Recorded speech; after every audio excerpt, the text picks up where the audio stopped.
इकडे मुंबईमध्ये काल लोकलने चर्चगेटहून कांदिवलीला जाणाऱ्या प्रवाशांची चांगलीच पंचायत झाली। कारण स्लो लोकल असूनही मोटरमनने मालाडला लोकल थांबवलीच नाही, त्यामुळे लोकल थेट कांदिवलीत पोहोचली। त्यामुळे 100हून अधिक प्रवाशांची चांगलीच गैरसोय झाली। दरम्यान आपण लोकल थांबवल्यावर विसरलो असं मोटरमन जगदीश परमार यांनी सांगितलंय। मोटरमन आणि गार्डला निलंबित करण्यात आले आणि या प्रकरणाच्या चौकशीचे आदेश देण्यात आलेत। चर्चगेटहून काल सकाळी 10:50 सुटलेली लोकल मालाडला 11:33 पोहोचणं अपेक्षित होतं।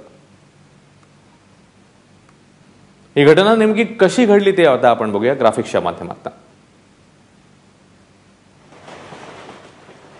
सुरुवातीला गोरेगावहून ही लोकल सुटली, गोरेगावपर्यंत ही लोकल व्यवस्थित आलेली होती। गोरेगावहून ही लोकल सुटली जी मालाडला थांबणं अपेक्षित होतं, पण मालाडला न थांबताच ही लोकल पुढे रवाना झाली आणि थेट गेली ती कांदिवलीला।